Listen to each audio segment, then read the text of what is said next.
Hello,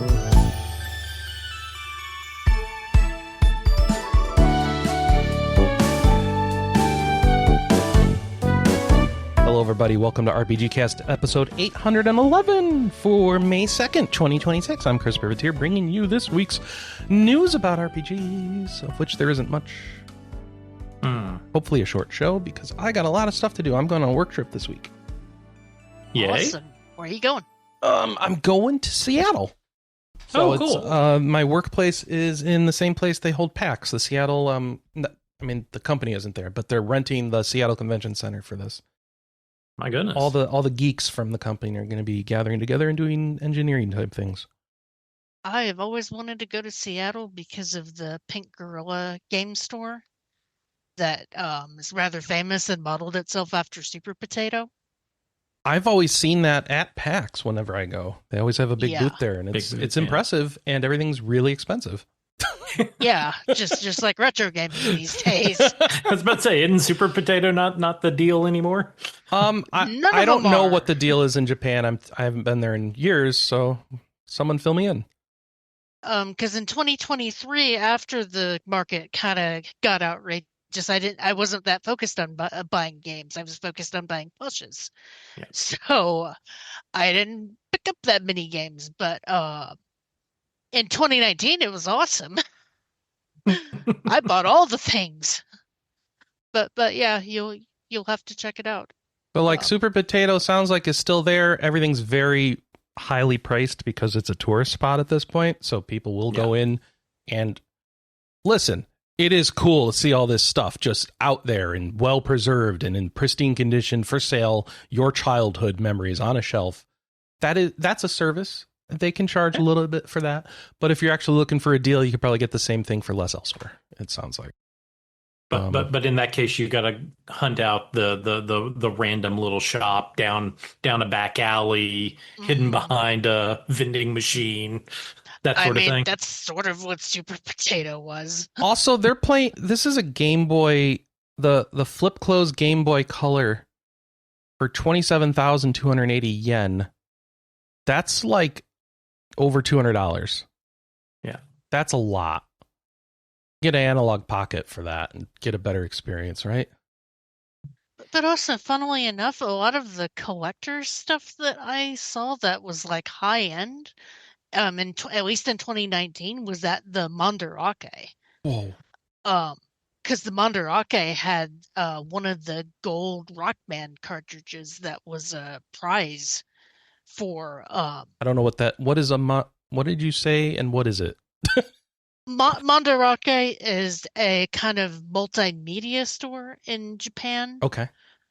They sell manga and DVDs and used games and used toys. And the one that we were at in Tokyo, basically just had a bunch of stuff in a case, including a gold Rockman, aka Mega Man cartridge that was originally a prize for designing one of the robots. See, when you said that the first time, I heard Rock Band. Sorry. And I'm like, Rock Band didn't come out as a cartridge. What is going on? And I'm having a stroke, aren't I? No, I am really congested because I was off my allergy meds for a couple of days. So I might be a little bit lispy. No worries. I just misheard it. So up here, somebody went to Super Potato in September. They had, that cartridge that was Mario Brothers and Duck Hunt on the same cartridge for your NES? You've seen it like in flea markets for $7 or less a billion times. 14,080 yen. So convert we're going to ask for convert 14,080 yen to dollars. Google, tell me that is $89.64. Huh. So as the poster in Reddit here says, this one picture tells you everything you need to know about shopping at Super Potato. Yeah, because in 2019 it was about $100 to $1 for yen conversion. Oh yeah. The yen's a little weak right now, but still, this is high. Yeah, just a bit. Oh, pick up from Super Potato. Okay, what did they buy? Here we go. 528 yens for a old ass Sega Saturn game. That's how you shop at a used game store in Japan. That's what you want to do. Yeah, because the most that I had spent was on the premium disc for Shining Force 3, which was ended up being like $70. And then later I found it at another store for 40 and I was not happy about that. Um, but yeah, I imagine a lot of it has to do with just retro game prices being ridiculous right now. Anyway, I wonder what the Pokemon games are going for in Japan these days, because I know in the US those copies have just hit the hundreds for the 3DS games at this point. Oh my goodness. Sorry, I don't even think you got a chance to introduce Yeah, so that's us. Kelley Ryan. Hi, Kelley. Hi. And also joining Josh Carpenter. Hi, Josh. Hi. So that's our intro segment. We talked about buying expensive retro games in Japan, which even after that talk, if you told me we were going to go do that, I would sign up and I would be like, let's go. I don't care. Let's go. I mean, I'd honestly be curious. Hey, if there's jet fuel to get us there, I'm all for it. Let's go buy games I'm never going to play and will eventually sell for a profit on eBay. Investment. It's an investment trip. What I did last Chris. time. I bought all these games. I was going to get into the Saturn. I'm going to play all this stuff. And nope. But you didn't lose money. No, I didn't. I did not lose money. You are correct. I did treat myself to a Japanese copy of Panzer Dragoon Saga, since I figured that's the only way I'm gonna own it. I did that in a retro thing here, but yeah, no, agreed. It was worthwhile. It went up like double in price. By the time I sold it's in the thousands now. It's so much money. I should have bit when it was just in the 200s. I bought it in the 200s. That's what I did. I bought it in the 200s, and people were like, "Wow, Chris." And then by the time we sold it, they're like, "Wow, Chris, nice." Yeah. To heck with cryptocurrency. What I need is an investment fund for retro video games. I need a comparison chart of the value of retro video games. I mean, the market did fall out, S&P right? 500. So isn't everything lower now, or is it still really high? I'm actually confused on that. It's still pretty high. So if the market bottomed out, why are the prices still high? Demand. Okay. I'm going to say there's a chance that means the market didn't really fall, break. Something's missing in the math here. Someone can write in who knows all that. We'll get Jonathan back on. He'll tell us. Because, Chris, for a while there, weren't you selling stuff, and a lot of the PSP stuff had hit just outrageous? Mm-hmm. Yeah, we've sold all the stuff now, so we don't have any left. So we're out of that game because we said this is literally cluttering our lives. And while it looks cool, we are not a retro game store in Japan. So we got rid of it. I keep mostly my RPG collection just for backtrack. Mm-hmm. That way, if I can't easily emulate something, I can just whip it up on my OG consoles. So we learned that, like, I won't ever play all these games that I think I'm going to play, so we stopped pretending. I stopped. You're pretending. honest with yourself, like this isn't pretending. happening. If it does, the Yeah, emulation is so later. good now. Yeah, the money isn't going to the developers, so shrug. Yeah, because I got rid of a lot of the stuff that I could easily get on Steam, like your Borderlandses, your Dragon Ages, stuff like that. But my Atlas and my Squeenix and my NIS stuff, I've kept around just because those mean a lot to me. I did end up selling my my box copy of Agarest War, the one that came with the boob mouse pad. Mm-hmm. Just because I'm like, I am never going to play this. I'm embarrassed that I own it. I didn't even really make that good of money from it. It was like, I sold it for like $30. I just wanted it out of my house. There were a lot of boob mouse pads that were made. Yeah. Yeah. So new games. Yeah. I'm still playing Monster Hunter Stories 3. Chris, I've got a Magnum Malo in my party now. Oh, I have to look up what that is because it sounds like a marshmallow treat when you just say it out of context. Oh, that guy. From Yeah, Rise. the flagship from Rise. Yeah. It's funny marching up to the hardest monster in that game and just tapping it and it dies instantly because I'm so overleveled right now. I've been running around the overworld kind of farming ingredients so that I can make some decent armor so that I can take on some of the elder dragons, which are kind of pre-game super bosses.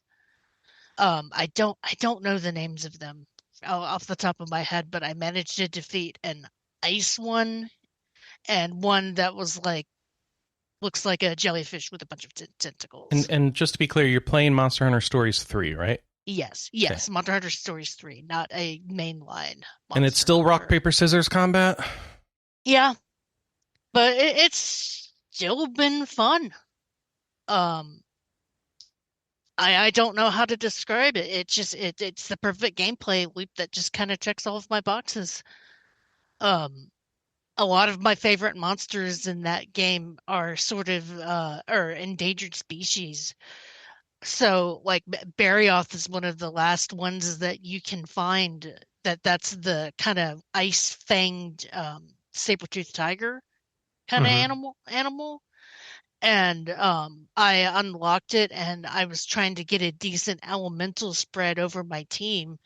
So I had unlocked a variant that was called a Sand Barioth that naturally knows like earth moves. And then I went and combined it, or I put it in an ecosystem that was lightning elemental. So now I have like a combination sand lightning Barioth, and it's been like my favorite monstie so far, just not only because of how powerful it is, but because it has the moves to climb walls and glide, which is kind of a godsend for getting around the map because up until that point your default Rathalos glides but can't climb walls, and you get other monsties that can climb walls but not glide, and you kind of want to be able to get to the top of a map and then just kind of glide down. So being able to do that has just been so much fun. It makes it more Breath of the Wild. And I mentioned last week when Chris wasn't on that you get the Palamutes from That's Rise awesome. as a companion. Oh, as a companion, not as a mount. No, you can all of the monsties can be mounts. Right. Oh, okay. Okay. And you can do the same thing where if you put it in a ecosystem with a specific element and raise that ecosystem up to S rank, you can get Palamutes that are that element, and they change color based off of what element they are. So some people have just made entire parties of Palamutes in the various colors.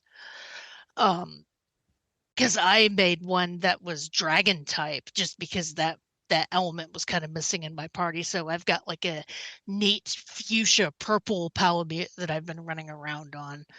And because that particular monstie is so fast, you end up just kind of having that one as your default monstie. And my God, I think my Palamute is level 80 right now because I'm pretty much at end game. Yeah. I need to just go finish the game. I just no, well, I need to finish the game, but I want to make higher level armor, which involves going and finding this monster and beating it up, and it's basically the same gameplay loop as a conventional Monster Hunter game, just kind of toned down a little bit. Yeah, sounds like it. Mm-hmm. I think if you were going to get into Monster Hunter Stories game, Chris, this one would be the perfect one. Sure. Yeah, I think I would skip to the latest based on everything I know about them. Not a series where you need to have played the first two games. Oh no. There was like one moment where a character kind of looks at the cat companion and goes, Navi? Because, Naviru from I think the first or second game, I can't remember. And I'm like, yeah, I know who that is. But that's about the only connection I have seen thus far to the DS I guess there was only the one DS game. The rest of because Stories 2 was on Switch. Yeah. And yeah, um, I keep saying this every week. I want to be done with that by this week. Because I bought that Vampire Survivor roguelike and I'm dying to boot it up. But I know it's going to take over my life when I do. You must finish everything before you start that. Yeah. I mean, that does make sense. Though I don't know if I'm going to try that fishing game that you've been playing, Josh, because that one sounds kind of neat too. It's not bad. Yeah, Nice Day for Fishing is on sale. I think it's still on sale right now, isn't By it? like $10. Yeah, it's like half off right now. So what it's does like one do a nice day for fishing? So Nice Day for Fishing. The setup, well, obviously you do lots of fishing in it. The setup is like you're in the character Balin, the main character, is just like an NPC in an MMO. And basically, he only has like 2 lines of dialogue. This is by the TikTok people. Yes. Okay. And so, like, he only has 2 lines. He's like, he can say morning and he can say nice day for fishing. And so a bug. So you start the game. There's all the actual players of this MMO, and a bug happens. All the players are just like booted off of the server, and then a giant boss shows up, and everybody's like, "Well, all the heroes need to go fight the boss." And it's like, "Oh crap! There's no heroes around." And then the boss just kind of like wipes out the town. So now you are like rebuilding the town. Thanks to the bugs that have happened, now you're magically able to take on quests. Like, you shouldn't be able to do that, but okay. So now the humble fisherman is the person who's having to go around and like fix the town and do the quests and save people who are kidnapped and fight enemies. And it's got an interesting little combat system. It's kind of like like a Mario RPG sort of thing. You know, you cast your reel in, you get the fish on, and then it's kind of like timing based. It's kind of like Mario RPG in the fact that you can just like hold down the attack button, and then when the fish starts to try and get away, you can like hold down the defense button, and you take more of a hit. If you do the timing just correct, like you take basically no damage. And you can level up your character as you fish more and more.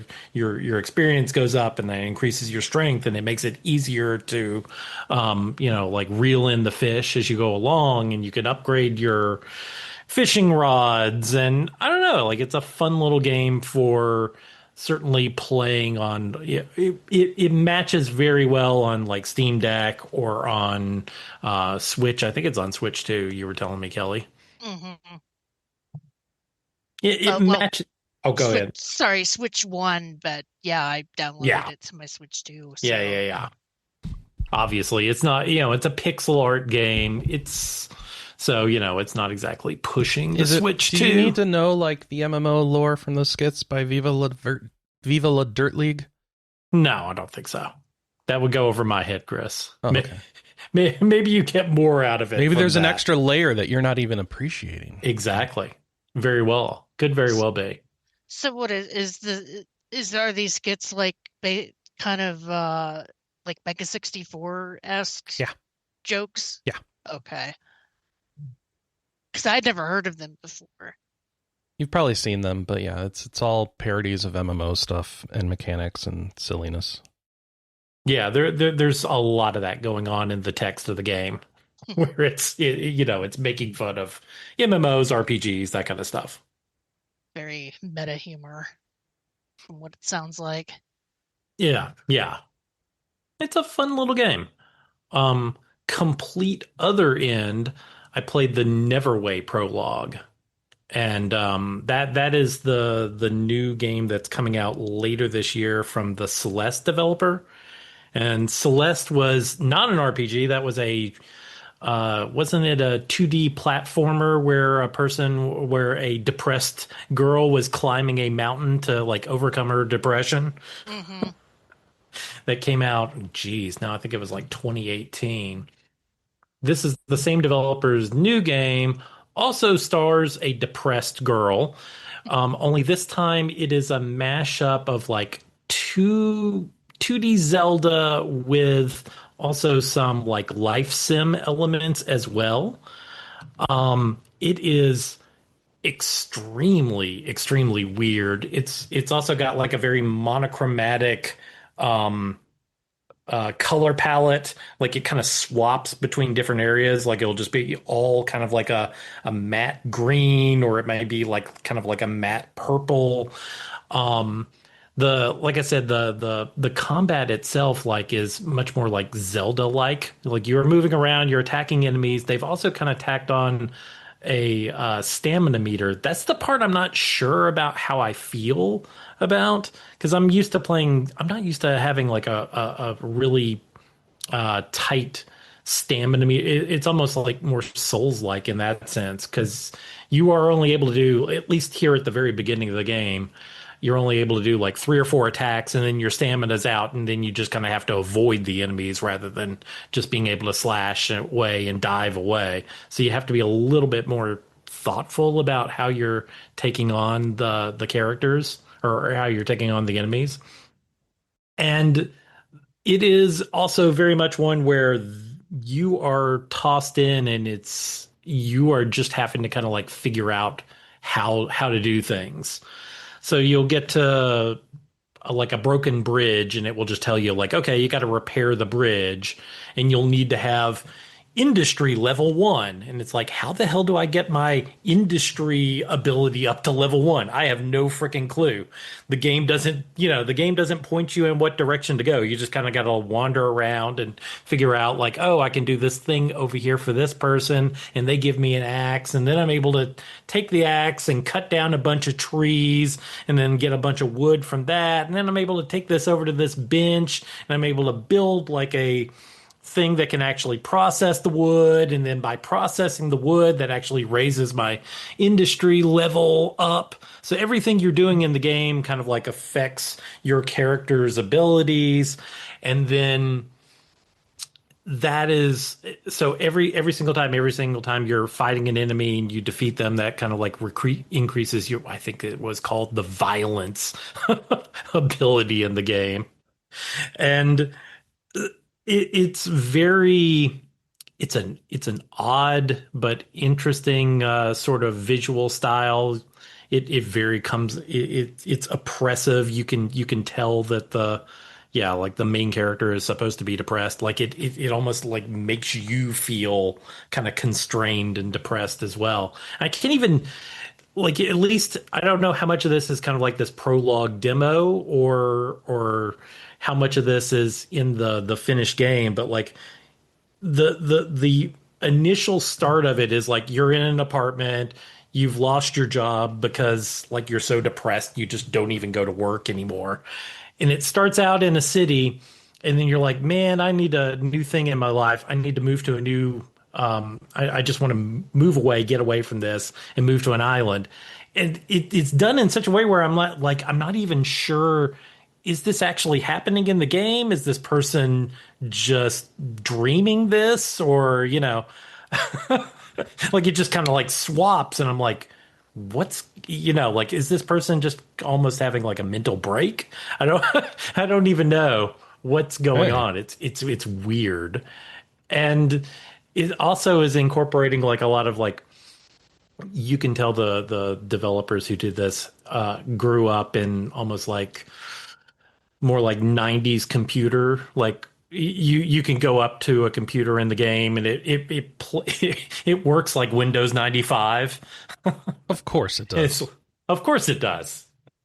So like a lot of the combat in the demo is you going into your computer and kind of like loading up a game and then playing it in the computer, very meta sort of sense. And I don't know, like it's interesting enough to have me coming back to want to see what the heck they're doing, and how like how they actually finish this thing off. It's very unique. Not played anything else like it. I don't know if I'm going to get along with the combat or not, but it is that sort of thing where I've certainly seen games where the stamina meter or things like that kind of annoy me at the beginning, and then after a couple hours, like it becomes non-issue. You're able to level up the character, or something kind of gets added on to the combat in a way that it becomes less of an issue. But it could be one of those games I absolutely adore. It could be a game that I kind of like 5 hour rule just because of the combat. But the visual design and the way they're telling the game is certainly very interesting. It sounds like it. But it's like the prologue, as they're calling it, is up on Steam right now, so you can go play it. It's like a few hours long. Cool. Kind of get a sense of it. When's it out? This fall, I believe. Okay. Coming out later this year. But another few months. I mean, otherwise, I'm still like making some progress on Trails Beyond the Horizon, but that game is taking me forever. At like when I get done with work and it's like I got like an hour, get done with work and you got like an hour before bed. That game kind of drags on a little bit. It's a really good game, but it takes me forever to get through it when I'm only have a limited amount of time each night. Lots of side quests. Oh yeah, lots of stuff to do, and I'm doing my best to avoid doing all the stuff, talking to all the NPCs, like trying to stay focused, and it's still just like it is a gigantic game. Because I remember when there was a time I tried to 100% Trails games, trying to find all the hidden stuff. Yeah, and eventually I was like, you know what? If it's not obvious, I'm not bothering. Nope. I still do most of the side quests that just like present themselves, but I'm not going to be bothered with trying to go between like 6 different NPCs to trade a bunch of different things so that I can get the last copy of the book, so I can get the ultimate weapon that's like 3% better than the thing you can buy at the end of the game. No, I'm not bothering with that stuff anymore. Because that stuff honestly kind of stressed me out, where I had to read a guide and just keep track of every single little hidden thing that I was supposed to do. Honestly, the modern ones are not as awful as like the original Trails in the Sky was. I mean, there were some ridiculous things where it's like, okay, you've got this tiny little time frame between this event happening and the next event, and you have to go to completely different areas on the map and talk to random NPC at this place and then random NPC at this other place to get this one thing that you need, and it's just no, like no one would naturally do that in the course of the game. You just have to like read a guide or be someone who is just doing absolutely everything. And at a certain point, you're just like, okay, I've got too much other stuff to do. I don't want to be sitting there with a guide, making sure I don't miss every single little thing. I agree. I don't have that kind of free time or patience anymore. Can I? All right, so it's time for me to make my weekly gaming confession. Yeah. I've still been playing Project Gorgon. It is full moon right now, so I'm stuck as my werewolf form. So I can't be a cow at the moment. Oh, you're not a werecow? I am a werecow, but like it's the point where I'm the were instead of the cow. So you're a human that turns into a cow that turns into a wolf? I mean, I haven't been a human in a while, but yeah. Okay. Yeah, that's the idea. What was your thoughts on the Final Fantasy XIV stuff? I barely cared enough to pay attention to what was announced. I mean, to be fair, they didn't announce a whole lot other than the expansion. Yeah, I've heard that there's an expansion. I've heard that some things will change with regard to gearing and how easy it is to keep up with gearing, and grind tomestones will be a little different. And it has a dumb name, and I don't know the rest. I kind of don't know the rest. And Evercold's a dumb name? Ever what? Evercold's a dumb name? Yeah, that's a dumb name. I think that's a dumb name. You think that's a good name? It sounds like a battery brand plus, an ice brand. Like, come get our Evercold slushies. Woo, refresh yourself this summer at 7-Eleven. I would get an Evercold slushie. You would get an Evercold slushie? Okay. That sounds delightful. Oh, that sounds cursed. Like you drink it and you're going to be ice forever. No, the Evercold. The Ice 9 is free. Run. As a perimenopausal woman with hot flashes, I am okay with being cold. You are signing up for Evercold. Okay, that's fair. Was anything else interesting that I need to know about? Like, oh, but Chris, what about the kitty thing? people? Kitty people? What's interesting about the kitty people? What's happening with kitty people? They look very cute. Wait, there's another race of cat people? I think they're just going to be NPCs. They're the newest beastkin race. So they just keep adding more. All right, let's see how this works. That's Mikotes. This is old. Where's the... Okay, so how about kitty people Evercold? It sounds like a bad band from the 90s. Were you into Evercold? I was into Evercold. Okay, that I can see. You could see it, right? Yeah. Like Evanescence, but like dorky. The Evercold. So, okay, we have dwarf cats, basically. Norwegian forest cats with a pouch, with some thickness. Are they cute? They're going to waddle around, and maybe you'll pick one up and hug it, but probably not. And you can't be one. What if you could be one? Would you re-roll? I would totally. Well, you can already be 2 different types of cat girls. So, like, do you need a third? That is a way to get me to play a short race, is having a cute little kitty cat race. Because I'm normally, I say I'm normally anti-short race, but I do have Volpera characters in WoW. But that's because they're foxes. They are pretty neat. So let's see. We got the Evercold. I didn't pay attention to the story. The question is, will it be an interesting story? Because generally, the vibe last expansion was that it wasn't. We'll see. I mean, they were coming off a story that was... I know. Going on, it was like a decade of story that they wrapped up. Of course, you can't just start a new story and have it feel like that. But also, the story they started wasn't interesting. Well, the FA had the exact same problem with WoW. Well, I mean, I haven't played Midnight, Kelley. I think I finally just broke free of the cycle. No, I did too, because nothing about it. And all I had to do was get addicted to another MMO where I play as a cow all the time. I mean, you're not wrong. Nothing about the new WoW stuff sounded interesting to me either. Okay. And yeah, Legion is wrapping up almost 2 decades of story with Illidan and all of that. That felt good. And then it was like, I guess we're done. But they kept going. Apparently in Midnight that they're trying to retcon Shadowlands as the Shadowlands we went to wasn't the real Shadowlands. Oh, for good.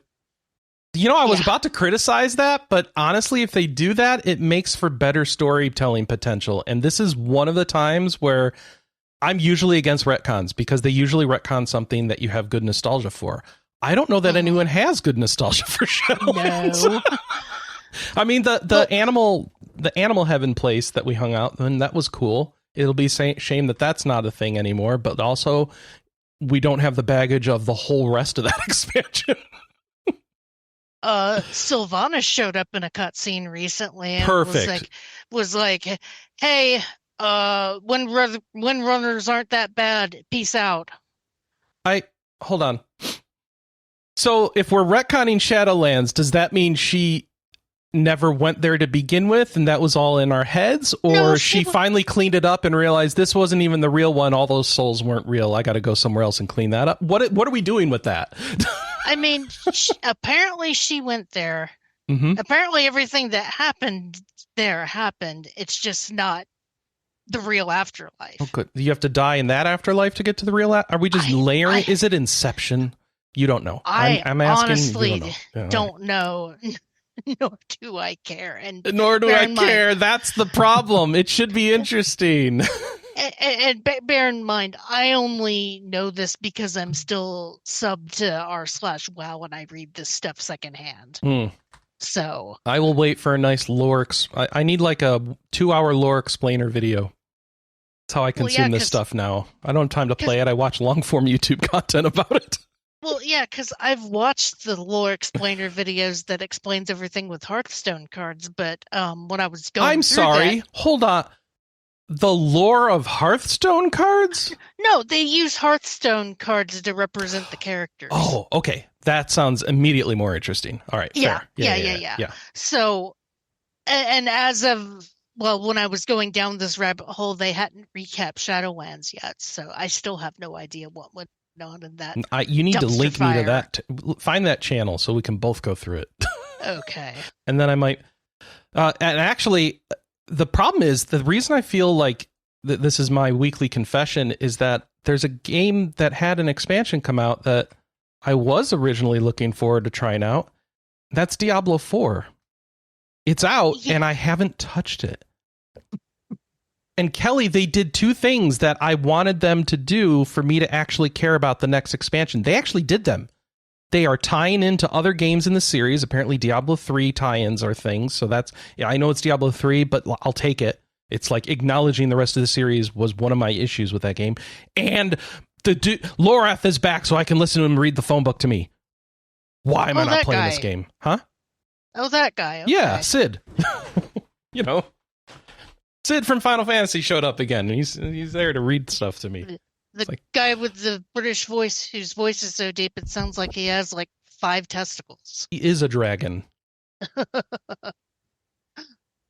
Just want him to literally just Marie Narcina 1712 Dutchfield Road. Just read it to me. It would be so good. Who has a sexier voice, that guy or Idris Elba? Oh, I have to. How do I get a sample of Idris Elba to compare to? I know he's famous. I know like he's cool. I can't summon him in my mind on demand like I can with this guy.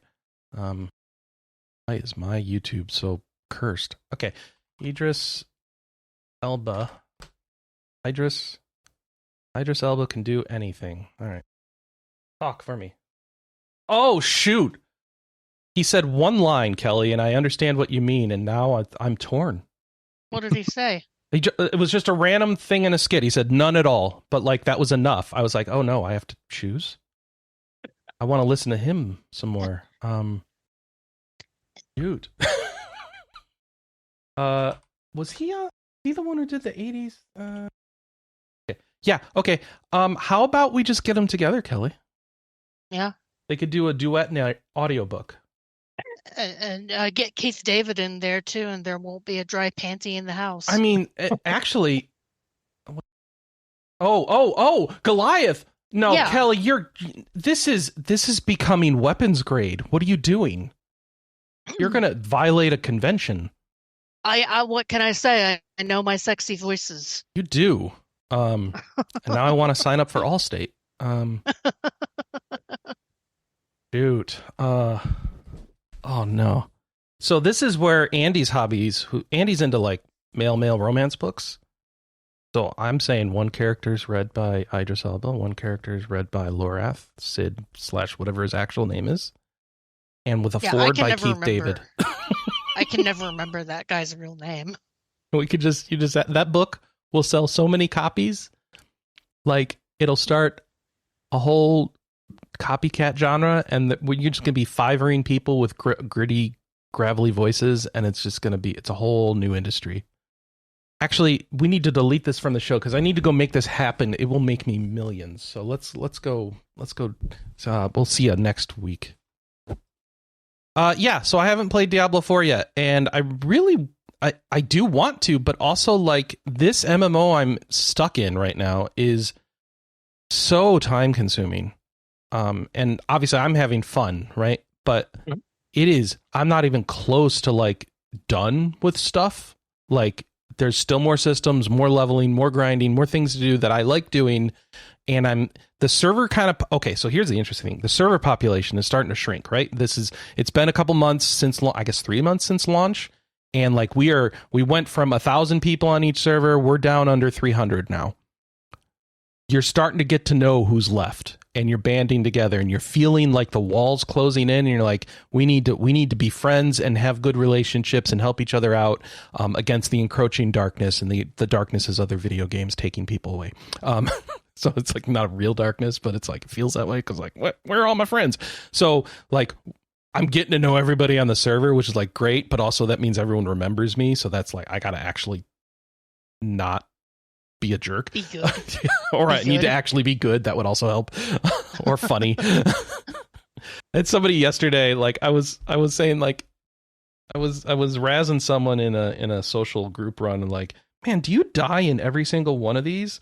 And then somebody else who was not involved in the conversation replied, do you talk in every single one of these runs? And I'm like, oh shoot, they called me out. I talk too much in this game. I'm a chatty mouth and they don't want to hear my bullshit anymore. Oh no. So I just raised the guy who died and I felt bad and I just stayed quiet. Oh, anyway, Andy has told me I'm approaching PoE levels of life avoidance, so I'm going to need to kind of learn to time box this game a little better and log out, which is fine. That's fair.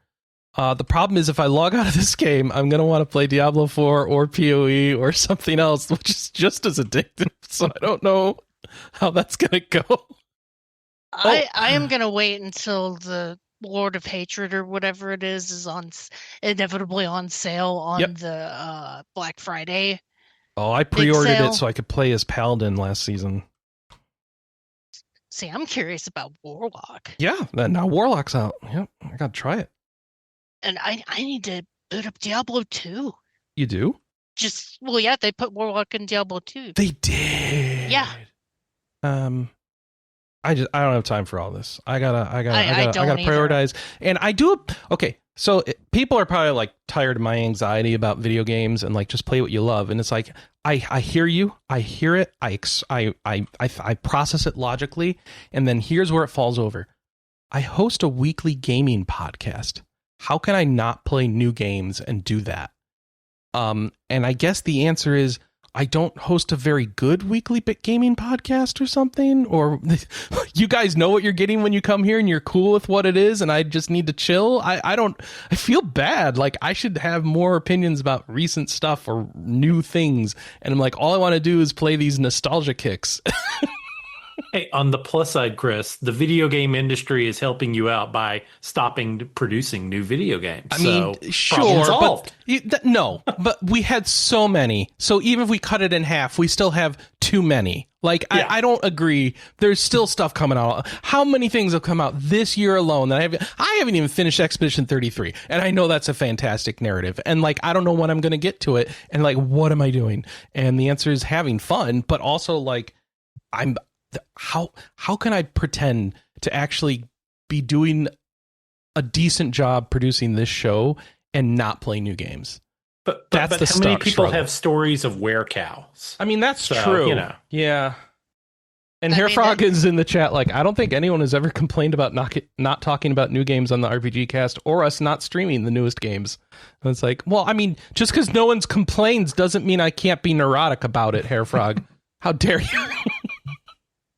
I mean, that's the exact same way I felt a lot last year when I got very sucked into Atomicrops for 200 hours. Nice.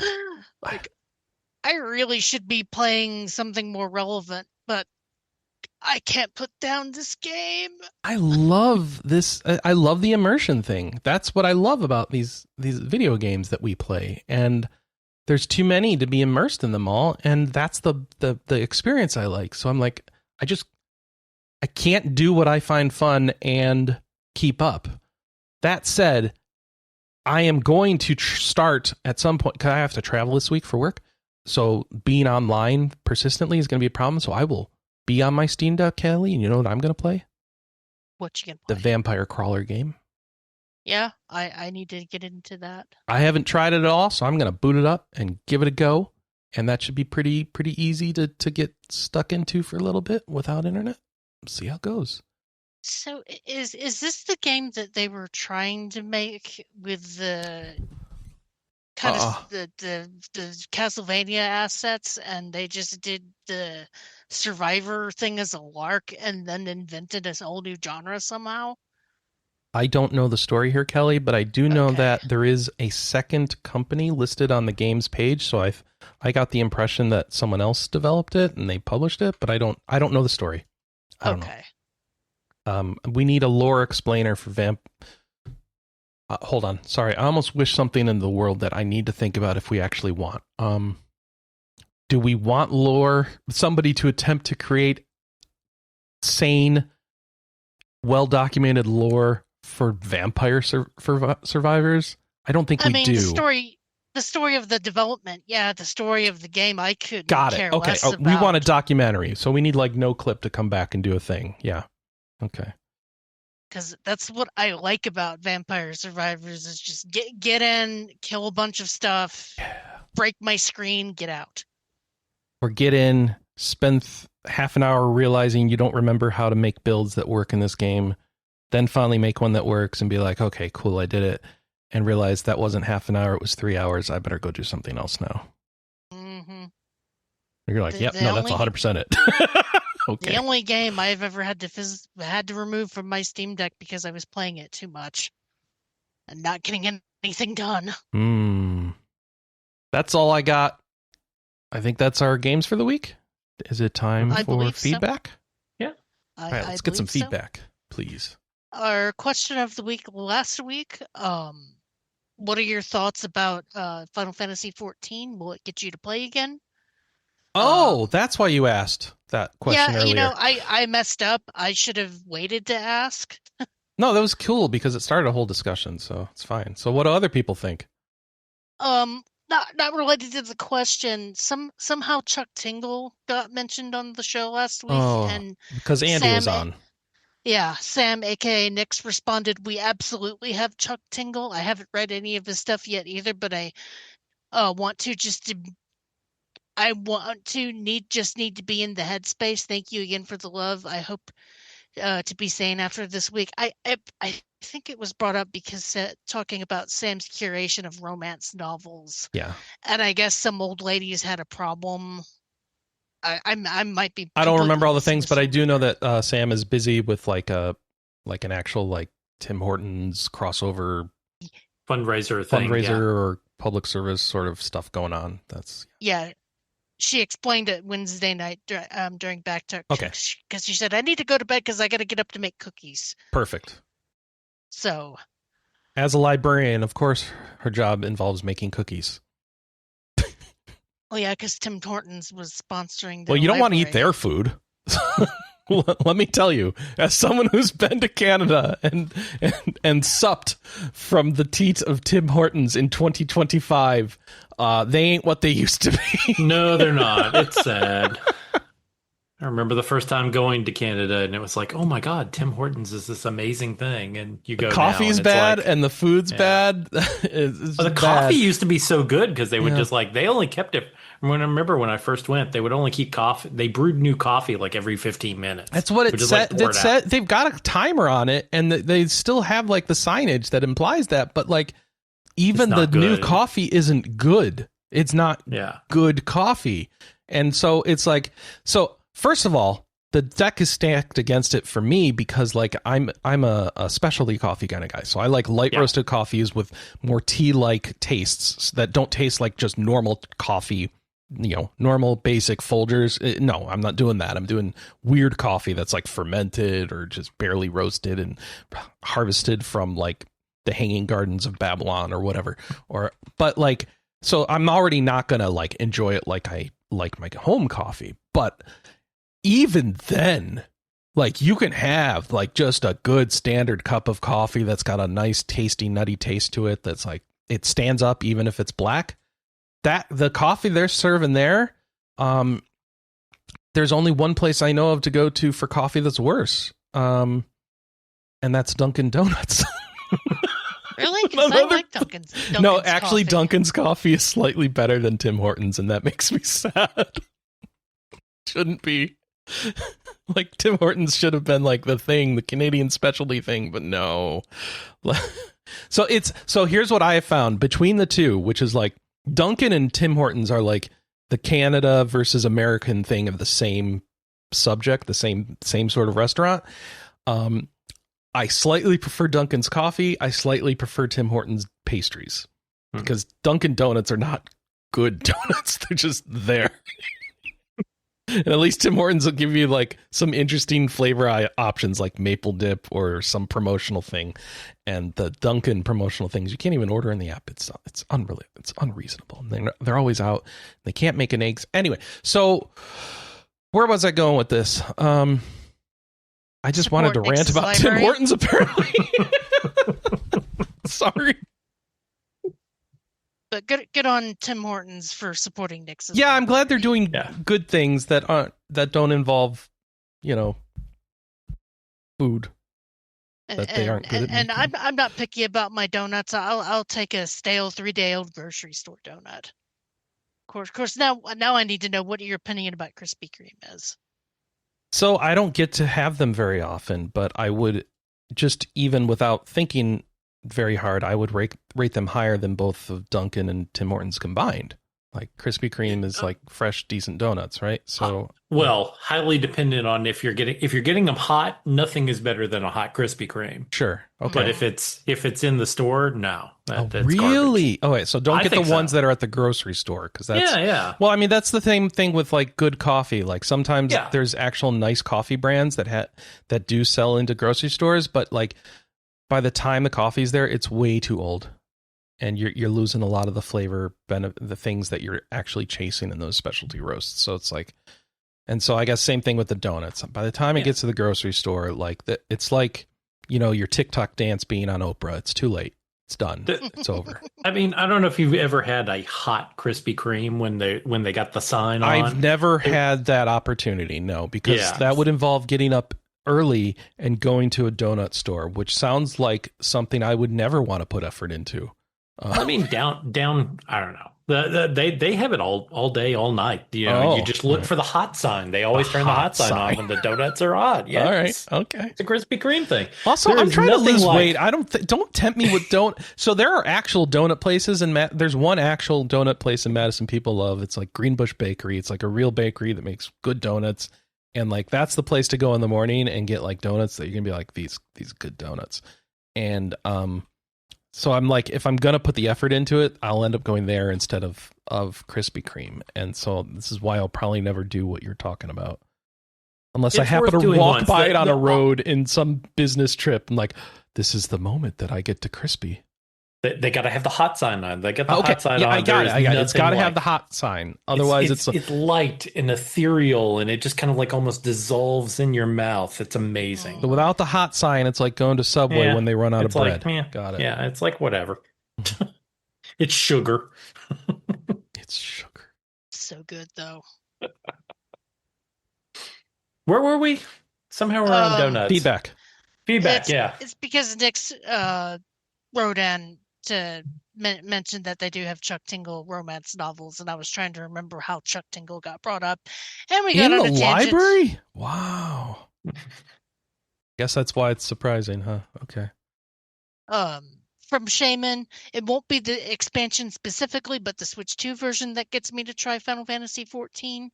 Insert updated free trial copy pasta here. Yep. Since people I trust have said it's a top tier single player Final Fantasy story. Did they announce it's coming to Switch 2? Yeah. Yeah. Wow. Okay. They're working on optimizing it to get it to run on there good. I wonder if they could like put a little of those setting optimizations over to the Steam Deck defaults. That would be nice too. I feel like this is a case where the streaming version would almost be preferred given how much real estate that's going to take up. Ooh, yeah. Because you're probably going to need a memory card as expensive as the Switch 2. I mean, asterisk, because 14's an old game. It's a little before like the super like Call of Duty size inflation. So it can fit on in a memory card. So it's not like it's going to be terabytes of space. So but you'll need a memory card, but it can actually fit, which makes it like feel a little better to me than like I'm going to get this memory card and it's going to be a hassle. I think in this case you'll get the memory card and it'll just work out because you got the memory card. Mm-hmm. That tracks. I don't know. Maybe that's not good enough. I'm curious how big the PS5 installation is. Oh, right I now. have that. I could go check, but that would involve turning on my PS5 and having it yell at me for the last time it lost power. Oh yeah, mine did that too. Every time, just the PS shame. Your power went out. I'm mad at you. Like, okay, what do you want me to do? I can't go back and make it not happen, PlayStation. It happened. You need to deal with it. PlayStation 5 needs therapy. That's what's going on. It doesn't know how to deal with unexpected events. Like, you have to be able to adapt. Things didn't go your way. I understand it. It's not... Am I the PS5's mother? Is that what's happening now? No, I don't like it. Like, look, PS5, I'm sorry I haven't touched you in 6 months. But okay, that's a whole different discussion, I think. Yeah. I've just preferred my Switch too. From Strawberry Eggs 14 coming to the Switch 2 makes it somewhat more likely I could try it out, but I doubt it. MMOs are not my thing. I haven't tried Phantasy Star Online 2 despite loving PSO episodes 1 and 2. And then from Scar, I've played all the 14 I need, but 11 on the other hand. Yeah. What's going on with 11? That's coming back too. Chris. What? Chris. What? No. Yeah, no, they're developing new stuff in it. Oh, they are? I thought that they were done. That it was just in maintenance mode. No, they said they changed their mind because people kept playing it. So, like, by end of year, we should get some announcements of like actual new content and stuff. I mean, right now they're making it, so it's like they're getting off the old dev kits. They're making forward progress. Hell, the private server we used to play on, Kelley, they announced a party finder functionality that they're building into the game now. Oh wow! Yeah, it's kind of fun. Either that or it was an April Fool's joke that I got taken by because it was just a Discord pop-up. So I didn't research it because I didn't want to be tempted to go back in. If I go back in, I might not come back out. Yeah, neither do I want to be tempted because that was a time sink last year. Good one though. I don't know if we have any ideas for a new question of the week. Maybe one will pop up during the news. Okay. I mean, we could do like how do you get out of a game you're stuck in, or what's a game you're just not allowed to play again? You've set a rule. That's a good question. For me, I just have to uninstall it. Anyway, you want to beat me into the news? I do.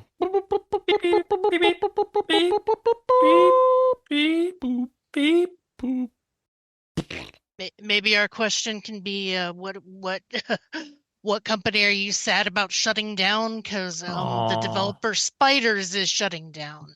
For Greedfall, Steel Rising, and the Techromancer. Founded in 2008. How will we get more? Man, they've been around for a while. That's sad. Yeah.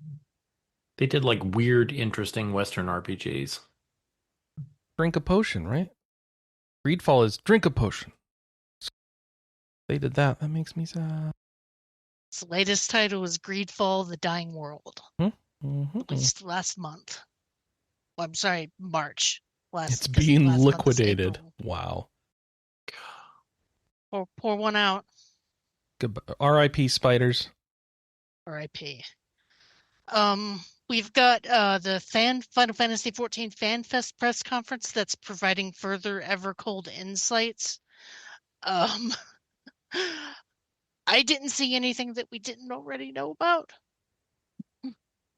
PS4 version is still around, although they're getting close to kind of like end of lifing that. Yeah. You know, like we're not stopping it right now, but you should start thinking about moving on to a different platform. Yeah. No, you can read more about that on the site. moving on. Speaking of Final Fantasy VII Rebirth, the demo is available on Switch 2 and Xbox. This is the demo that lets players play through the first 2 chapters of the game, which I believe, I can't remember if the Niflheim flashback is part of those first 2 chapters. I mean, he's sitting here in this trailer for this. He's fighting with Sephiroth on the same team, so okay, I would assume so. Because on the PS4, the Nibelheim stuff was the demo. Okay, I bet you that's what it is then. I'm sorry, PS5. Sure. So, progress carries over, and you get an in-game Kupo charm for completing the demo. So, looking forward to that. The game comes out on June 2nd. I am excited, but I won't replay this until we get an announcement for the 3rd game. Okay. In case you want to swap platforms over to Switch 2? No, more just to refresh, because I'll still the 3rd game probably will be Sony first. It's just for replays. It'd be easier just to be able to, play in bed. Yeah.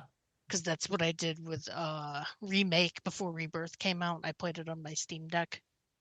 But I'm hoping that we'll get an announcement sooner than later for Rebirth. Or for, I don't know what the 3rd one's going to be called. I guess Reunion? Probably. We shall see. Let's see, what else have we got? Village building action RPG. Waroda, I live next to the Demon King's castle, lol, announced. It follows a player character who is resurrected by a goddess in another world that's been taken over by an idle demon king, and you are given the power of creation to rebuild the world.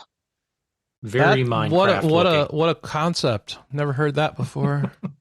It's almost if we have a word for that genre. I've been watching an isekai anime actually. And it's this current season, so it's like easy to catch up on because it's like an episode and then I don't have to think about it for a week and then there's another episode. It's like, oh, this is how things are meant to be consumed rather than, 18 hours in a row of consumption of media. It's the weird, I forget the name, but it's the protagonist keeps getting reincarnated as weird stuff like the rib of the hero, the lock of a treasure chest, the door of the end boss's dungeon, stuff like that. And it's cute. And every time he comes back from his life of reincarnation, that he recaps it to the goddess who keeps reincarnating him. And every recap is done in a different animation or production style. There was one that was all papercraft, and it was incredible. And so and at the end, you get like credits on the screen of what studio made this sequence. And it's really cool just from an artistic perspective. The story's kind of crap, but like, it's just cool to see how they're going to animate and illustrate what happened here and present it on screen. And the papercraft stuff was so freaking cool. Like everything had like tabs and you pull this sideways and dialogue bubbles came out. It was insane. So yeah, My Ridiculous Reincarnation or something like that. It's on Crunchyroll. I do recommend if you like absurd stuff or just seeing cool things that look neat, even if the story is a bit light. I feel like there's only 2 types of isekais now. The serious ones that are power fantasies or the parodies that are trying to take the piss out of them. Sounds good.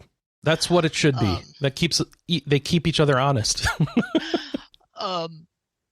It's not an RPG, but I personally want to play the one that I sent you guys the trailer for. Oh, Truck-kun? Truck-kun is supporting me from another world. Yeah. It's basically one part Crazy Taxi, one part Katamari, where you are driving around and breaking all sorts of stuff. And the better you do, the more the hero that you isekai does in their world. Nice. I love that kind of stuff. Anyway, when does this come out? It's just been announced. Planned to release via Steam this summer. I am going to wishlist this because it sounds kind of like Dragon Quest Builders. It does. It looks like it. And that's my jam. Anytime we can get a Dragon Quest Builders clone, I'm all for it. I'm gonna butcher this. Exeterra remaster announced for PC. Extetra, I think. Etc. Okay. But Extetra, not etc., but Extetra, because there's that T in there. It was a Japan and 3DS only Vita title from Furyu. And this was the kissing RPG. I remember this when it was announced in Japan and never came out over here. Oh. So you create knights by kissing them.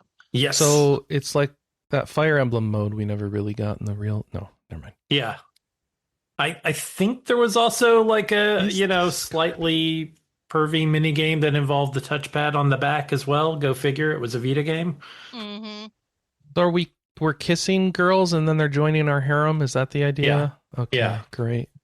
You got to kiss them so that they get the magical powers and can turn into knights. Uh huh. Uh huh. You have to kiss them before every fight, or is it? I don't remember one the and details. Done, and then they can just never kiss him again because it was he is a creepy guy. That's a creepy. Michael thing. Baker played the 3DS iteration of it in Japanese. He did not like it. He gave it a 2 out of 5. Oh. So maybe don't be too excited. Yeah, let's just move on then. But yeah, it is coming out on PC via Steam. We'll have support for English. Try at your own risk, I guess. Kelley, I want to know if this next one is a parody or not. Roguelite Monster Battler Fear Tall Grass announced. So it's like that's a Pokemon reference because you need monsters to go into the tall grass, otherwise you're going to get attacked, right? So like, what are we doing here?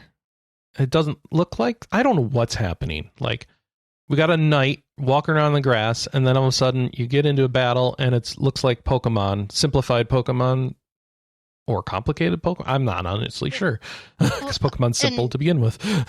And I think it's supposed to be roguelike. Okay. So I don't know if which is that's a whole thing about Pokemon games. Like, people have turned Pokemons into roguelites now, and like they do. They're really hard, and it's about picking the right type comparisons and strategizing and knowing all the moves of all the Pokemon. And it's not for me at all. But I'm wondering if they're kind of going for an easier version of that to actually make it a genre. I don't know. Because isn't that basically what a Nuzlocke is rogueliking? Sure. You can. The actual roguelike ones are a bit more codified into the game and stuff. So you don't need to follow a set of restrictions that you just decide which ones you're going to do or not. The games are just straight up randomized in that way, and it's all just ROM hacks that make the game do the thing. And this, of course, not a ROM hack. It's just a game that's going for something. I'm theorizing that is like that. Apologies if I'm wrong. Yeah. Let's see, when is this supposed to be out? It's going to be available for PC, the PlayStations, the Xboxes, Switch, and Steam. It has city building. Okay. So I think that's how you progress and get stronger between runs. Gotcha. I always like that. City building to get stronger. We shall see. I like a good roguelike. I like a good Pokemon. Hopefully they can mesh well. No word about a release date. Okay. Co-op action RPG roguelite Above Land Rhapsody announced. So this is a co-op RPG. It's an action RPG.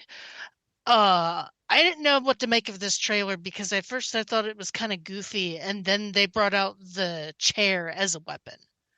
Okay, I'm also was concerned, like, am I just old now that I don't get this? Yeah. Like, okay, they're really trying to edgify this interesting looking action RPG. Oh, well, it falls in a weird in between spot because parts of it look very, straightforward and serious, and some of the characters are, like, oh, they've got regular swords and guns and that kind of stuff, and then you have the characters who are going around wielding a chair or a basketball.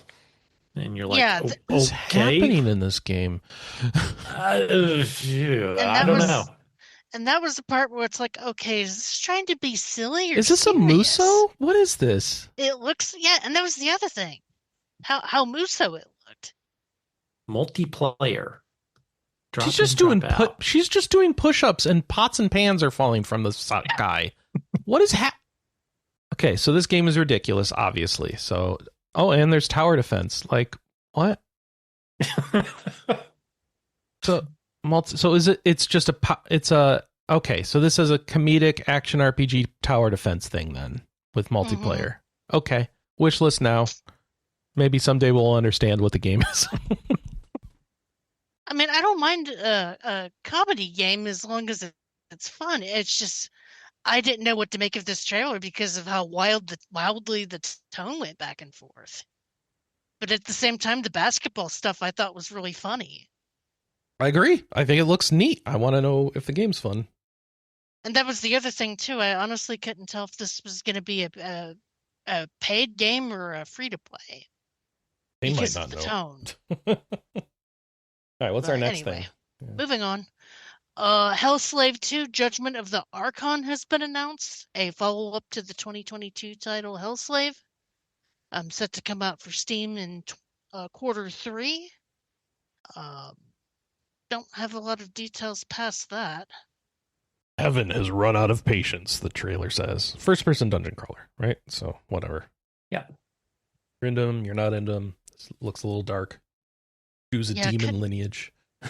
Couldn't tell if it was supposed to be a Darkest Dungeon clone or not. That's why I don't think so, but maybe there's some elements of that. This looks a lot more like first person kill the slime in front of you sort of thing. Okay. Single dev, so. What else have we got? Kickstarter. Diorama Break has begun its Kickstarter campaign. They're looking for $70,000 by May 30th. If you pledge at least $22, you'll get a Steam copy of the game. And this looks like a traditional RPG. Tactical combat. Very nice art style. Animation, yeah. Apparently the hero talks to you directly. So we're breaking the fourth wall. Oh, hence Diorama Break. Okay, yeah. See, that's not what I thought of when I thought diorama. But I guess if the game is the diorama and they're breaking it, so expected to release in 2029 for PC, PlayStation, Xbox, and Switch. Oh, and there's a demo currently available on PC and Steam. It looks very pretty. Yeah. No, we can look forward to that. Adam RPG 2 is undergoing a Kickstarter campaign. This is Fallout-like, right? Yeah. Yes. Yeah. Post-apocalyptic, nuclear winter, yeah. And you get a doggy. Kind of like Fallout 1 and 2 with more kind of tactical combat. Good. Thank you. That's the way it should be. What's the deals? It's also kickstarting. Okay. Yeah. They made it yet? It's in development. No, I mean if they hit their goal. 57,199 out of 58,630. Okay, this is a converted looks like they're going to hit it. They got 18 days to go still. So they got a bunch of stretch goals that I don't think they're going to get. They're just around their base goal right now. And they've got stretch goals up to like 1.5 million, which no. I don't think you're getting there, guys. I'm sorry. I know that sucks, but oh well. What else? Hike Northern Lights is getting a free update this week. This is a hot spring cozy game. I'm just watching a person and a rabbit mascot run around killing things, and I'm like, is this cozy? Is this really cozy? I guess. I guess this part's cozy where you're just hanging out the hot springs or getting a suntan, but like, oh, and you get to build the hot spring? Yeah. And it's an update, right? Okay, so they're adding a chill mode. Is that it? Yeah. Yeah. Never played Hike. I didn't even know it was a thing, so cool. Moving on. Monster Hunter Outlanders gets more details ahead of the second closed beta. Oh. A Monster Hunter mobile game. No. No. The iOS version of Monster Hunter 2 is my first Monster Hunter experience. That was important. Me and Manny played that. It got me into the series. But now a mobile game makes you think of a few things that are not desirable. So are they gonna do the bad, or are they gonna make it good? Yeah. What do we I have? honestly don't know. Let's see. We got classic mode for traditional Monster Hunter style action, and then adventure mode for just spamming buttons and killing things. Okay. You get a Palico. You form a squad of 4 adventurers in single player, so you get a party, or you could do multiplayer with real people. And they want it to be a live service game. Oh no! Oh, and Everything's seasons. a live service game now. How about you just add more patches to Monster Hunter World, or what's the current one? Right, or not Rise. I'm sorry, Wilds. Yeah, but no, we're gonna do a phone game. I'm gonna pass. I think I'm gonna pass. Why would I do this? Yeah, I don't know. It's a phone game. You get into them for I got into the Horse Girl game, so I guess I could be suckered into this one too. Kelley, you got to say the next game title correctly. This is your test. Oh, Underwater Ray Romano, past and present rediscovered, reveals more characters and system details. Oh, got a bunch of story plot points that you could go read, and it's going to use the same turn-based combat system as Monochrome Mobius Rights and Wrongs Forgotten, which I don't know what that is, but okay. Another prequel to the original release. Monochrome Mobius was a Underwater Ray Romano game? Yeah. Okay. It's a prequel. Yeah. But it doesn't say Ray Romano. No, it's Monochrome Mobius. But that's not the same. How am I supposed to know these things are in the same series if you give them a different prefix? It's very much an Atelier Monokamiya. Yeah, that's true. That's true. And you'll note they didn't go back to Manakamiya. Mamma Mia. No, that's different. No, they didn't. Kyoto Xanadu, Kelley? What's a sequel to Tokyo Xanadu? We've got more characters and more gameplay systems. So here we're linking them by the second word, not the first word. Got it. Yeah. The Xanadu game. Wait, Xanadu. Oh, see, this 80s music thing is relevant. Xanadu, Olivia Newton-John. All right. In Xanadu. Bum, bum, bum, bum. No? Yeah. Yeah? Okay. I'll take it. It certainly looks way more like that they're investing way more in this one. The Tokyo Xanadu was very much made with the leftover parts of Cold Steel. Mm-hmm. And this one is obviously much more made from scratch. This is a Trails people making this? Yeah. Falcon. Oh, Nihon Falcon. Okay. What kind of game is this? I'm so sorry. Action RPG. Oh. But there's like cards and stuff. What is happening? I don't know. Yeah, me neither. Okay, cool. Probably says in the article. Did I miss it? Let's see. It explained everything. You're at an academy and you're learning. There's upgrade systems, and I guess you could play card games with people and a thing. Yeah, all right, cool. Kyoto Xanadu. More details. Still ain't out here. Quartet's coming to Switch. Yay! It's a great game. You should play it. It's on my to-do list.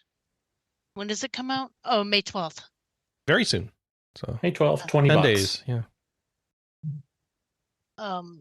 Blood of the Dawnwalker is launching in early September.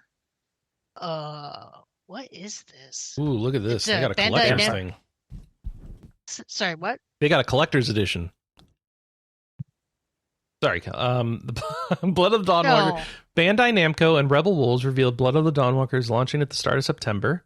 They had an hour-long program featuring new gameplay info and behind-the-scenes features. And looks like they announced like a collector edition thing and another. A ridiculous $200 collector's edition. It's got a full statue in it. Stuff. Yeah. Don't you want a statue, Kelley? Not really. What about a paper world map? Doesn't even look cloth. How dare you? No. No? You get the game. You get a steelbook for the game inside a bigger box, and that your game isn't in. So why do they give you the steelbook? What are you going to do with it? Like, you've already got the collector's box on your shelf. You're going to have a steelbook that's inside the collector's box on your shelf that nobody can see. What is even the point of the steelbook? Guys, stop with the steelbooks. Stop with the steelbooks. Why? Sorry. Go ahead. No, I really don't like doing collector's editions for new IP. I don't even know if I'm going to like this. Yeah. There's also a 60-page hardcover world compendium, which I guess is just a nice way to publish the concept art so you can look at. So, yeah. Okay. It sounds fancier than art book. Yeah, it does. It looks fancier. It looks huge, which means it's probably really tiny. It's probably like 4 inches big.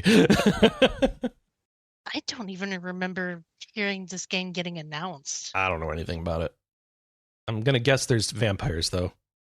Like, at first I thought, was this that Bloodborne game that sort of Bloodborne looking game they announced for the Switch 2? No. So I have no idea. Another Western release confirmed, Concept the First Saturn tribute. So we're paying tribute to the Sega Saturn. Perfect. That's the only retro games we can afford. We learned that earlier. Oh, good. Actually, another collector's box, Kelley. Mm-hmm. Is that the announcement? Is this box, or has it got a date or something? It's releasing internationally on July 30th, 2026. I believe the Switch 2 version isn't going to be a key card as well. Wait, they really are referencing the Saturn on the... Oh, so is this was a Saturn game originally? Is that what this is? No. Because inside the collector's box, there is a soundtrack that is 100% referencing Japanese Sega Saturn game packaging. Like, no question. That's what it is. Yeah, I see that. And the soundtrack was composed by Yuzo Koshiro. Mm-hmm. Which piques my interest because that dude Concept the First initially released for Sega Saturn in Japan in 1997, before later coming to PlayStation, Nintendo DS, and 3DS, also only in Japan. The enhanced part was announced alongside Concept Begins, which will be the first new entry in the series since 2016, and is a prequel to the first game. So now you can play the first game, so you can then later play the prequel. And if you really like Concept and are sad you couldn't buy it in the day, you can spend even more money on the Scepter Edition, which has the soundtrack, the 2-disc soundtrack in the case that looks like it's a Saturn game. You've got the Switch or PS5 game. No Steelbook, so they get plus points for that for me. You get an art book. They just call it an art book, not a world, whatever the other one called it.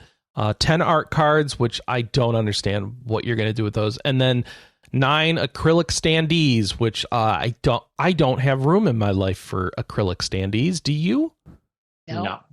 Okay. And then it all comes in a paper box that's like, okay, great, cool. That soundtrack thing, though, that's the hit. That's the thing. And Yuzo Koshiro, who did music for, is that Sonic or? Etrian Odyssey. Streets of Rage. Streets of Rage. Yeah. Okay, cool. Yeah. Streets of Rage. That's even better. Like, cause Streets of Rage 2 soundtrack. Oh my gosh. I think the first Ys game he did. But also, and I messed up how to say this game. There should be Concept the First : Saturn tribute. I don't want a colon tribute. I don't think any of us do. Yeah. Comes out on September 8th. All right. Cool. All right. I want to play other retro games. What can I do here? River City Saga: Journey to the West is releasing in June. That's not a retro game. It's a sequel to a very old, long-running series that started on the NES. Was River City Ransom, right? Oh, so I guess all of the famous River City Ransom characters are playing different. Oh, they're in the Monkey King. So this is the tale that inspired Dragon Ball and enslaved Journey to the West and all these other things, and then like actual games that have been made about this fairy tale directly, like. Well, whatever they're called. And then this is the Son Goku story. So the main guy from Kunio-kun shows up here, except he's the main character in this fairy tale, and he's got a monkey tail and a staff. Okay. Yeah. Got it. What's going on. Oh, they even tell you, like, In parentheses, the character that they are in the main series. So their son's played by Kunio. Okay, fair enough. So it sounds like Wait, Kunio plays 4 different characters in this. I'm very confused. it sounds like the Yakuza samurai games where it's like different characters playing different ancient Japan people. Got it. Am I haven't played any of those, but that sounds like you nailed it. Josh? Is that a fair assumption? Of what? I'm sorry, I missed you. This Kunio-kun game is akin to like when the samurai Yakuza games where like Majima is playing Nobunaga and yeah. Okay, yeah. Just like that. Yeah. This thing will only be $20. So, PC, PlayStation 5, Switch on June 4th. Yep. Let's see. Gmode Archive Xenosaga Pied Piper coming on PC and Switch this week. So we've covered this a bit in the past, but like this is just the mobile Xenosaga game, and finally has, I guess, a date. So April 30th.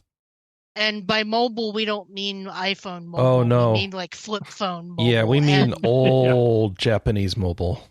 And I don't even think this is in English. No, Japanese language support only. But now someone, I guess, can patch it in if they... Is there a fan translation of this? I don't know. I don't know either. I don't imagine I mean, there is. if there isn't, that probably tells you don't need to play the game. We'll see. We got another release date for Stardust? Yeah, Stardust Wish of the Witch is releasing in late May. This is a tactical RPG coming out on May 28th. Not much else to the story other than that. No.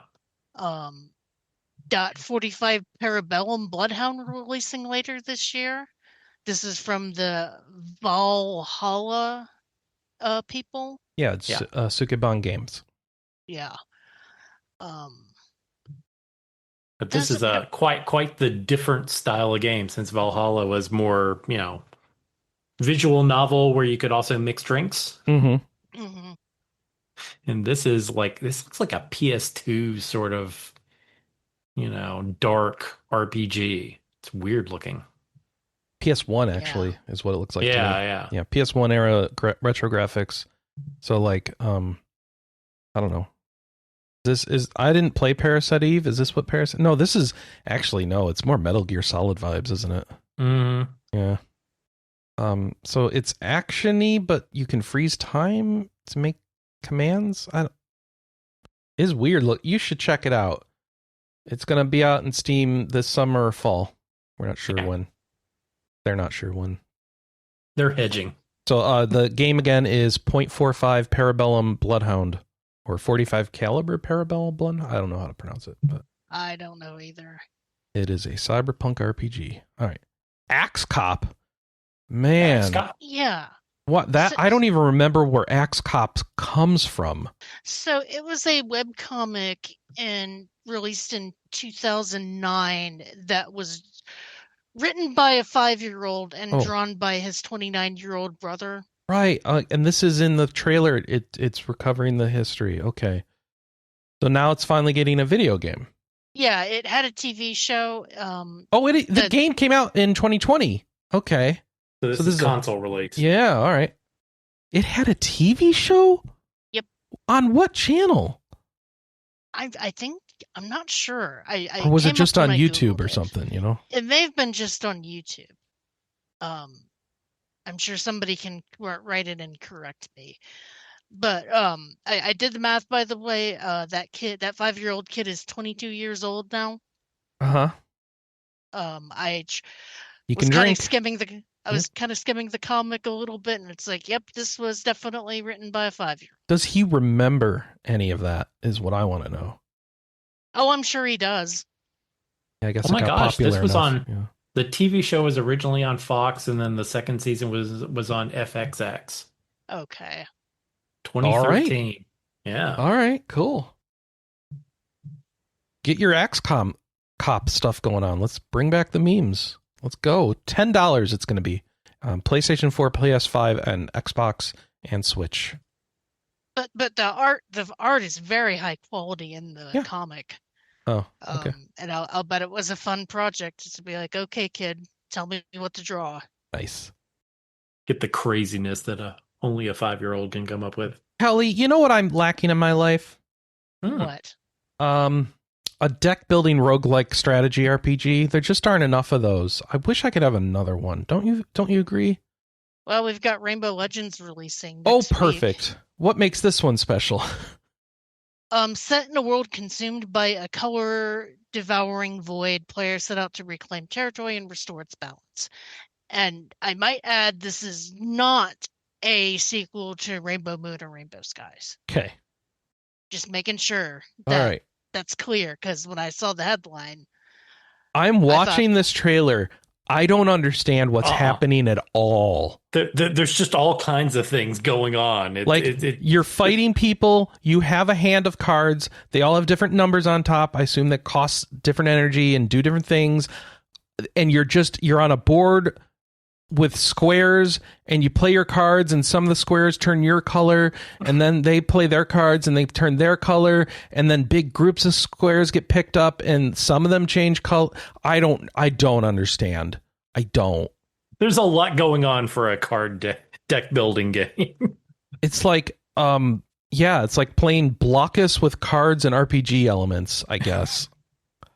See, I felt like that was the premise of Queen's Blood in Final Fantasy VII Rebirth. Okay, I haven't played where it would flip cards and change them to color, and the opposite I see. faction would change colors. Interesting.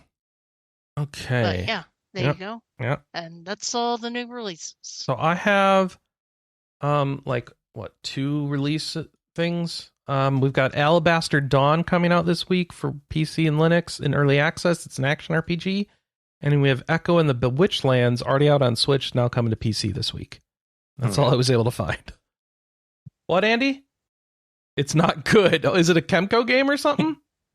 It's just not good. Okay. So I just wanted to make sure I didn't need to do the siren. All right. Tell me some review stuff, Kelley. Can you hit me up with some review content? Yeah, we got a review for Monster Crown from Jordan McLean. That's a Pokemon-like?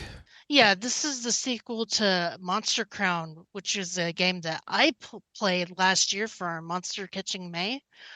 Monster Crown the Sin Eater is this new one, and Jordan gave it a 4 out of 5. So it's different style than the first one, I guess? The first one looked very Game Boy Color. This kind of looks like Game Boy Color Plus. The Gotcha. palette looks like it has a lot more colors in it. All right. And from what I understand, this game is significantly less buggy. Okay, that's always good too. Yeah, because the original was like one of the most buggy games I had ever played. Oh, wow. Oh, no. But you still liked it. Oh, I had a blast with it. I had to save scum, and it had a button sequence to unstick you because you get stuck. Like the game would hang, or your character would get stuck in the map. Okay. Yeah. So, what did he say about wide and diverse array of well-designed monsters, strong writing and lore, oppressive world, gorgeous sprite work, phenomenal soundtrack? Those are the positives. Negatives, hit or miss balance after Windy Province. The plot is a little roughly paced, and rough details on a small handful of monster sprites. Considers it to be a standout monster timing RPG. Oh, that's cool. Mm-hmm. So there's that. We've got a Arcadia Fallen 2 review from Alex Fuller. He gave it a 3 out of 5, saying that it has an engaging story and a strong cast, but feels like it lacks a bit of player agency and not really enough to the puzzles. So this is a sequel to Arcadia Fallen, hence Arcadia Fallen 2. And I guess they're role-playing visual novels? Is that the idea? Yeah. Cool. Does that mean you level up in a visual novel? Don't know. All right. And then Twisted Tales of Spike McFang retro review from Ryan Radcliffe. Spike McFang. I missed this one on the SNES. Me too. I think it was either a late release or it was a prototype that came and got cleaned up and released later. Because I'm pretty sure I saw this on Limited Run. He gave it a 2.5 out of 5, saying that it looks great and it's kid friendly, but the spin move has no range. Dizzy activates way too quickly, and the grind is real. But also, it's considered a hidden gem that most RP gamers missed on the SNES. From what I've heard, yeah. Kid vampire who drinks tomato juice. The only tomato juice... That seems like more like a Bunnicula thing to me than a kid vampire. But I think Count Duckula was also a vampire. That so like, okay, in my game that I'm a cow, there's a lot of animal classes, but you can also be a vampire, and you can stack that with one of the animal classes. So I've had to re-educate people about Bunnicula a lot recently. And it's just, okay. It's weird. Like, this is not something I expected to have to do in my future, is remind people that Bunnicula and Count Duckula exist. And according to Wikipedia, it came out in June 1994. For which one? Twisted Tail, Spike McFang? Okay. But I could have sworn it got like a re-release recently, but I might be mistaken. This next one has a deer carrying a camera. Adventure Corner? Yeah. Opus Prism Peak? Yeah. Yes, so it's a puzzly game. Yeah. It's the 4th standalone entry in the Opus series. I don't know anything about that series. With a profound narrative and uplifting motifs, this title exquisitely captures the beauty of self-discovery and earns its place in the decade-long legacy. Self-discovery is cool. Like, walk around and find things and feel cool. Like, I found a thing. Got an interview from Dalendar for Thysiastery. Thysiastery? Yeah. It's a first-person dungeon crawler. In black and white. No, in a limited palette, I'll put it. Yeah, is that a grayscale or? No, because there's green. Yeah, and then a couple red dots here and there. Okay. Yeah. So it's minimalistic palette. Yeah. So they asked questions about it, and then and that's it. I don't know if that game's out and we have a review already. Do we? Yes. We got the review already. We linked to it. Came out March, or the review came out end of March, and got a 3 out of 5 from Dalendar. So, if you're interested in that title, you want to learn more about how it came to be, go check out the interview. That's it. All right. Do we have a question of the week? Did we write down what we had earlier or not? I don't think. What's the game you're not allowed to go back to? Yes, there we go. We don't have to do that, but yeah. I like it. Oh. Okay. That works. For me, I have to stay away from Civilization because when I get into one of those, like I lose, I enjoy beating Kelley in Civilization. We haven't done that in a while. Do I get mad? No.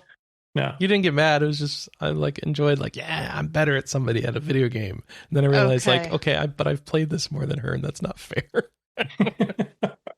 Because pretty much anything Stardew Valley or Minecraft adjacent, I can't go near without putting in thousands of hours. Okay. So right into tell us that on the Discord or the show post or our YouTube comments. We'll read them here on the show next week or the week after. I forget how the schedule's working. Since I have a work trip, I won't be here next Saturday, so I don't know how that's working.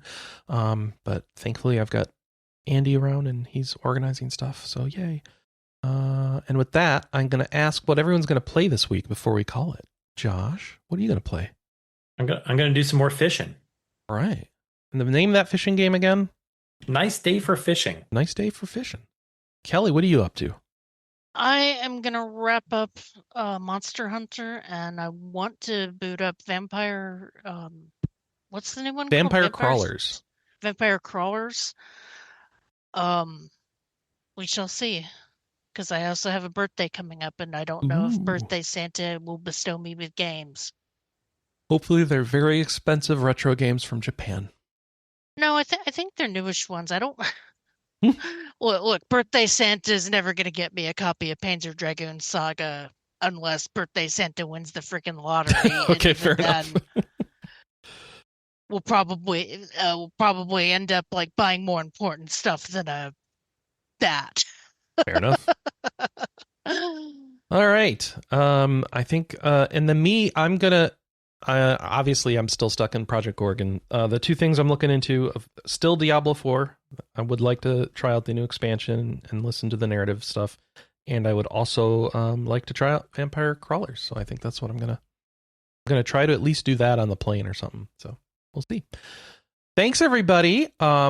Stay tuned, of course, for Twitch content. We'll have people like Tam streaming and Hairfrog streaming and doing cool things, and Peter and Scar. Go check out the channel. Just follow the channel and get alerted when RPGamer's going live, and then join us in the chat room. All right, we'll see you next time, though. And until then, everybody, have a good one. Enjoy your games, and tell us what games you're not allowing yourself to play anymore. See ya. Bye, everyone. Bye-bye. Bye-bye.